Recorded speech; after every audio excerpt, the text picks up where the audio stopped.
During an eclipse in 1957, a priest sneakily enters a church with a newborn baby who has a unique mark on his left chest. The priest lays the crying baby on the altar before he starts praying. As soon as the priest finishes praying, he takes out a dagger and holds it up against the baby, referring to the baby as an evil seed. Just then, militia arrive at the church, ordering the priest to drop his weapon. The priest appeals to the militia, claiming that they do not understand what he is doing. The soldiers are left with no choice but to shoot the priest and rescue the baby afterwards. 30 years later, after the incident, an undercover priest and exorcist who identifies himself as Father Marek onboards a bus on an eerie-looking highway. He takes out a map and smokes a cigarette before arriving at a church. Marek is welcomed by a monk named Prior Andrzej as he expresses his gratitude to Marek for willingly joining them. Marek looks around inside the church where he sees a number of priests. The prior explains to Marek that the church is in fact a sanatorium, a place in which people under the influence of the devil are brought in to be healed. Additionally, the priests inside the sanctorium also refer to themselves as monks within a brotherhood and live together inside the facility.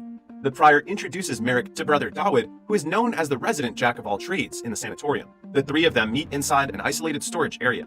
Dawid offers Marek rosary beads, but Marek respectfully declines and insists that he has brought his own rosary. They orient Marek with the standard procedures at the sanatorium as Dawid proceeds with inspecting Marek's suitcase. Dawid confiscates Marek's cigarettes before the prior leads Marek to his quarters. There is no electricity or phones around the quarters, but the prior relieves Marek that he will be comfortable during his stay. After his final reminders, the prior soon leaves and Marek settles inside his room. When Marek changes his clothes and reveals his chest, a familiar unusual scar shows, which infers that he is the same infant from the shooting incident 30 years ago. He opens his suitcase and shows a hidden compartment containing a pistol, a flashlight, and other items that were not allowed inside the premises. Marek also takes out a piece of paper before closing his suitcase, exposing a small newspaper article about a missing woman. The bell tolls right at the moment, calling all monks to gather in the dining area. The prior leads the prayer before the priests start eating their dinner. Marek stares at the bowl of food, questioningly for its unusual taste and odor. He glances over the other priests, who seem to be eating just fine, and so he eats the strange-looking food. After dinner, Marek continues his tour around the sanatorium. He comes across several different chambers containing other individuals who are said to be possessed. Inside one chamber, he stumbles upon a woman and a priest inside. Marek stares at the woman briefly before he returns to his quarters. He then takes a shower. However, during the interval, Marek does not notice that the crucifix in his room has subtly rumbled. The next day, the prior organizes an exorcism session in the sanatorium. Marek enters a room full of lit candles along with the rest of the monks. Inside, he discovers that it was the woman he previously saw inside a chamber. She stares blankly at the ceiling while tied on a bed as the monks gather on the corner. Father Piotr, Prior Andrzej's second in command, and also his vice prior, prepares to record the exorcism from the other side of the room. Before they begin the ritual, Prior Andrzej relieves the woman, telling her that she will be healed through their help. Marek witnesses how the exorcism is performed as the prior sprinkles the woman with holy water. The holy water makes the woman wince as the prior proceeds with the holy prayer. He continues the prayer in Latin, and the other monks follow his lead while the woman slowly moves around the bed. As the prayer intensifies, the woman wildly gets up from the bed and snarls against the prior. The bed shakes fiercely as she continues to wail, shuddering frantically. The prior holds a crucifix against the woman, but she screeches and the crucifix catches fire. After the exorcism, Marek comes back to his quarters to wash his face. He stares in the mirror for a moment before it shatters in his touch, making him freeze in surprise. Shortly after, the door to his wardrobe mysteriously opens with a low, guttural growl. Marek leaves his quarters and walks across the hallway of the facility. He discovers a mysterious door on the corner of the hallway and approaches it. Just when he is about to enter the mysterious room, Dawid appears before him. Dawid tells Marek that he can't enter the room unless the prior invites him, so Marek obediently leaves the door. During dinner time, the monks continue to eat the strange-tasting food, but Marek is unable to digest it. He throws up as soon as he returns to his room. Marek feels an immediate ache coming from his jaw, making him pull out his tooth. When he looks at his tooth, it cracks open, revealing a buzzing fly. He frantically pants and checks his mouth in front of the cracked mirror. Later that night, Marek comes back in front of the mysterious room. He pulls out a small pointed metal from the cross of his rosary and picks on the lock. The lock clicks open, and he enters the room, which is revealed to be the prior's office. Marek quietly looks into the shelves until he stumbles upon a small hole in the painting. He touches the painting, and not long after, the wall clatters, displaying a hidden room behind the painting. Marek finds a small storage containing a number of cassette tapes and a television. He plays a tape showing the recorded video of a woman who was previously exorcised. He later leaves the prior's office and comes back to the room where the exorcism took place. Marek lingers around the room, where he finds a mechanism that controls the bed and a machine produces the wind inside. He also touches the crucifix that was used and discovers a lighter behind it that initiated its fire. Marek comes to a realization that the exorcism he had witnessed earlier was staged. He returns to his quarters in confusion and picks up the crucifix on his wall, keeping it concealed inside a cabinet. The prior gathers the monks for another prayer meeting the following day. He calls Marek in front of the platform to lead their penitential act. Marek hesitantly steps in front and leads the prayer. The prior tells him to recite the prayer in Latin, and he haltingly obliges while reciting random Latin words. Prior Andrzej interrupts Marek as he instructs Father Piotr to take over the penitential act instead. While eating their dinner, Marek unexpectedly ingests strands of hair from another bowl of the strange-looking food. He automatically gags and coughs in the middle of his meal, rushing to spit out the food. When he returns to his quarters, he glances on his side only to find that the crucifix is hung back on his wall. Feeling a sense of danger and anxiety, Marek then opens his suitcase and takes out the pistol before putting it in his pocket. He also burns the newspaper article about the missing woman. Marek walks through the halls and lets out an exasperated sigh, unable to understand the strange occurrences inside the sanatorium. He forcefully pulls the chained gates to express his frustration before he catches sight of a few monks digging a grave with a casket outside the sanatorium. Marek returns to the individual chambers to check on the possessed woman he saw earlier, but only finds the room to be empty. Father Piotr, the vice prior, appears behind Marek and watches him in the chamber. He requests for his presence in the church while waiting for him in the confessional. They enter the confessional where the two talk in secret. Piotr warns Marek that the other priests are watching his every step and that it would be dangerous for him to continue on exploring the sanatorium. Marek reveals to him that he is not a priest nor an exorcist, but an officer of the citizens' militia who went undercover to investigate the missing woman in their area. It was through an anonymous tip that Marek is sent in disguise to the sanatorium after learning that the missing woman were sent to the place. He further explains that the militia cannot run a normal investigation in the sanatorium because of the shooting incident with a priest 30 years ago. In response, Piotr reveals to Marek that the possessions and exorcisms are indeed staged in order to get attention and budget from the Vatican. Piotr leaves Marek with a last warning before leaving the confessional. Later, Marek comes back to his room and looks around for any surveillance. He pushes aside a closet and finds a hole with dark liquid spilling out. Marek touches the liquid and slowly puts his hand into the hole, discovering a peculiar device made with an eyeball and a small bone. Just then, he gags and ends up spitting dark liquid on his floor. He glances at the floor when a buzzing sound intensifies as more flies emerge from the dark liquid he vomited. Marek watches the door for a moment until he turns back and finds a hallucination of his face being soaked by the unknown dark liquid.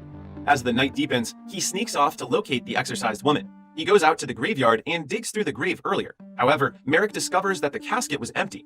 Just then, Father Dawood emerges behind him and covers his head with a cloth. When Marek wakes up in his room, he realizes that he is tied to his bed. All his belongings, including his pistol, have been discovered by the monks. Dawood watches him while he struggles against the ropes before the prior enters the room with 4 portions of meat. The prior expresses his disappointment to Marek for their failed collaboration before they proceed to force feed him with 4 portions of meat. Marek gags and ends up losing consciousness during his meal. He wakes up later that night and notices that Dawood has dozed off. In an instant, he untangles himself from the ropes and takes the chance to escape. Dawood shortly wakes up and catches him in the act, leading the two to engage in a wrestle. After much struggle, Marek throws Dawood to the ground and shoots him dead. Before leaving his quarters, Marek notices the bowls that were used earlier for his meat. He sets off in the kitchen to learn more about the strange-tasting food being fed to them. Inside, he discovers a freezer which contains the disfigured bodies of the women he was looking for. Marek soon figures out that he and the monks have been consuming the organs of the women all this time. He bumps against Piotr in the kitchen, who has come looking for him, and they both stare in shock at the sight. Marek becomes even more determined to escape the sanatorium, but Piotr calls him over to an ancient library. Piotr brings out an ancient book and reveals a ritual about the Chosen One. He states that the Chosen One was born during an eclipse and had to be immediately killed using a dagger. If he isn't slain after birth, then the Chosen One will devour 7 sinners and drink the blood of an innocent. As soon as the ritual is complete, the Chosen One will become a demon and will bring upon the end of the world.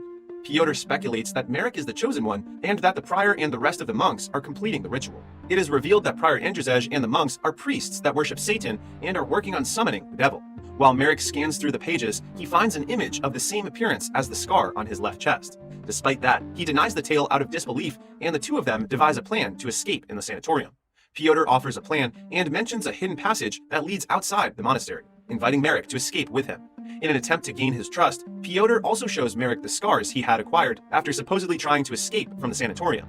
In the end, Marek trusts Prior and lets him lead the way. He introduces Marek to a small tunnel, and the two of them crawl deep into a cave. Suddenly, they hear a noise from behind, and soon later, Marek is cornered by 2 monks who immobilize him in the process.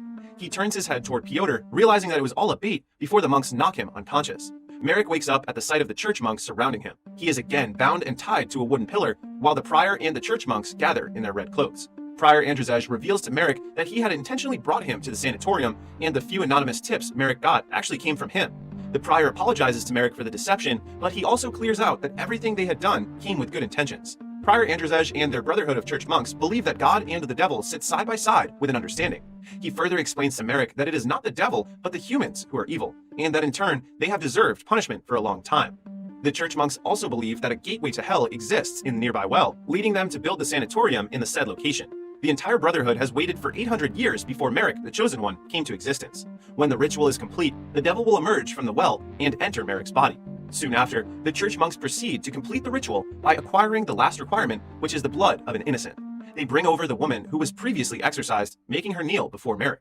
Marek stares down at the woman he has long been looking for, trying to stop the priest from killing her. The priest mercilessly slashes the throat of the woman and collects the gushing blood out of her.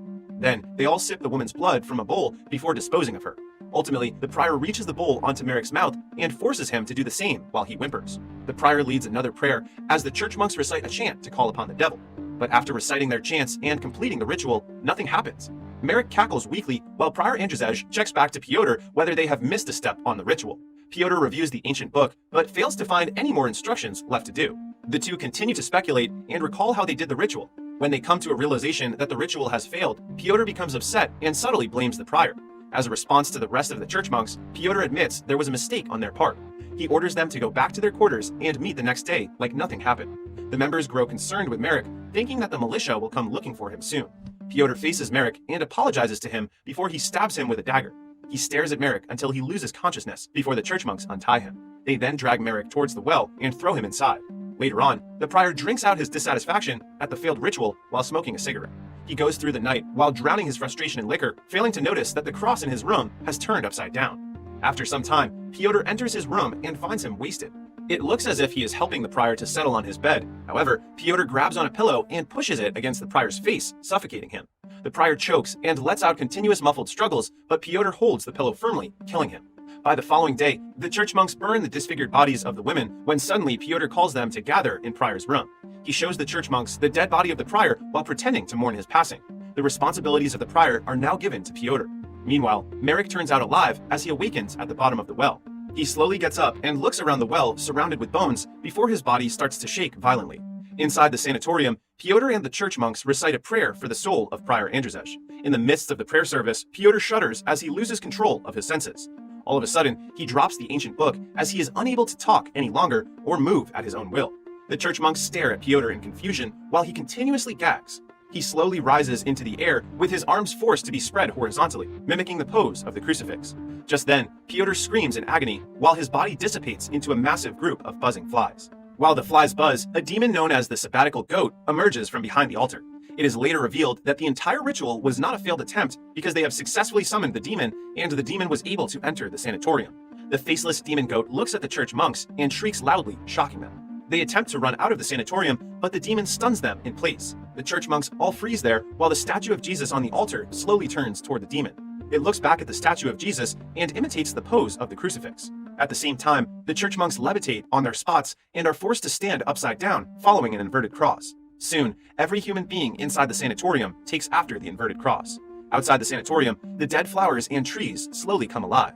This implies that the dead would be brought back to life while the living would immediately come to die. In the end, the demon continues to empower its presence inside the sanatorium. Within a few minutes, the ceiling of the sanatorium breaks in half. The sky cracks open and is followed by a rumbling thunder, signifying how evil has returned into the earth with a new world order.